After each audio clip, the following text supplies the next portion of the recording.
तो अब हम बात करते हैं सोशल फेमिनिज्म के बारे में। तो जिस तरह लिबरल फेमिनिज्म लिबरलिज्म के प्रिंसिपल को फॉलो करता है, उसी तरह सोशलिस्ट फेमिनिज्म जो है वो सोशलिज्म के प्रिंसिपल को सोशलिज्म के फ्रेमवर्क को फॉलो करता है। सोशलिस्ट फेमिनिज्म के अकॉर्डिंग जो वुमेन का जो ऑपरेशन है, जो उत्पीड़न है, इसके पीछे का जो मेन कारण है वो है capitalism. Capitalism is the root cause of women oppression, ये कहती है सोशलिज्म फेमिनिज्म। सोशलिस्ट फेमिनिज्म कहती है कि कैपिटलिज्म जो है वो वुमेन के उत्पीड़न का रूट कॉज है और सब्जुगेशन का रूट कॉज है। कैसे? इसे समझने के लिए हमें कैपिटलिज्म के अंतर्गत महिलाओं की स्थिति क्या है इसे समझना होगा। तो सबसे पहला पॉइंट है कि वुमेन का रोल क्या है कैपिटलिज्म के अंतर्गत। Maintain and reproduce the work force in cheap way, ये है पहला पॉइंट। वर्क फोर्स मतलब क्या है? वर्कर के काम को आसान बनाना। वर्कर के काम को आसान बनाने का जो वर्क है, जो काम है, वो कौन करते हैं? वुमेन करती है। देखिए, जितने भी अनपेड वर्क है, हाउस होल्ड वर्क है या मदरहुड, इट मीन्स घर का काम, परिवार को देखना, उनकी देखभाल करना, बच्चों को संभालना, वुमेन ये काम कौन करता है कैपिटलिज्म के अंतर्गत? तो वुमेन करती है। अब जितने भी अनपेड वर्क है वो वुमेन कर दे रही है, तो वर्कर का जो बर्डन है वो कम हो गया है। तो एक वर्कर को फोकस कहाँ करना है? उसे फैक्ट्री में फोकस करना है, ये एक बात हो गई। फिर जो वर्कर है वो घर आएगा तो उसका देखभाल करना, उसकी केयर करना, ओके, ये काम कौन कर रहा है? वुमेन कर रही है।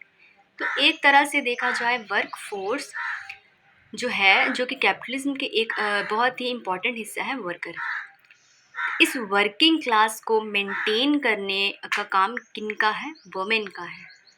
और रिप्रोडक्शन के माध्यम से वुमेन जो है कैपिटलिज्म को कंटिन्यूअसली वर्कर प्रोवाइड करती है, ये कहना है सोशलिस्ट फेमिनिज्म का।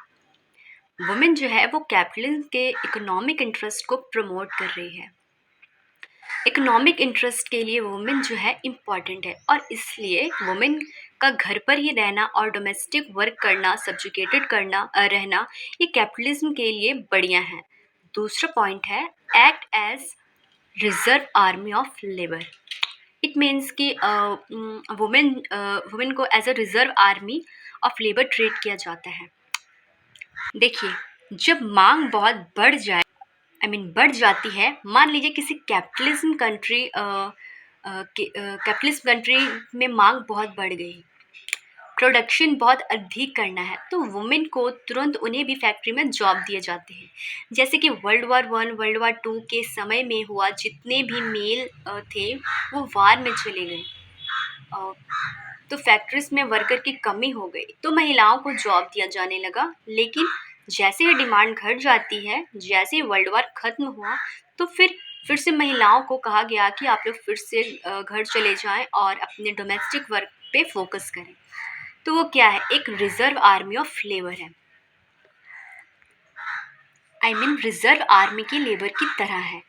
जब ज़रूरत पड़े तो यूज़ करेंगे, जब ज़रूरत ना हो तो उन्हें वापस डोमेस्टिक स्फीयर में भेज देंगे।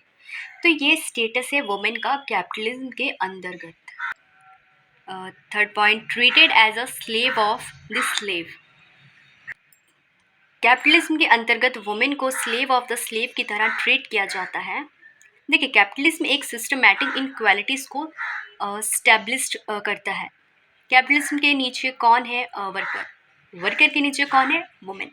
जब एक वर्कर दिन भर काम करके थक हार के जब वो घर जाता है, तो वो अपने घर में, अपनी फैमिली में अपने आप को मास्टर की तरह ट्रीट करता है, क्योंकि वो पेड वर्क करके आ रहा है, तो वो अपने आप को मास्टर की तरह ट्रीट करता है। और जो वुमेन है, महिला है, उसे अपने एक स्लेव की तरह ट्रीट करता है। तो देखिए, वर्कर तो कैपिटलिस्ट का स्लेव है, मतलब है ही। अब इस स्लेव कौन है? वो वुमेन है। तो वुमेन की कंडीशन उस वर्कर से भी बदतर है, because she is the slave of the slave. यहाँ पर जो फर्स्ट वर्ड स्लेव है उसे यूज़ किया गया है वर्कर के लिए, क्योंकि वर्कर जो है वो कैपिटलिस्ट का स्लेव ही है, और इस स्लेव कौन है? वुमेन है। तो ये थी सोशलिस्ट और फेमिनिस्ट के बारे में सारी जानकारी।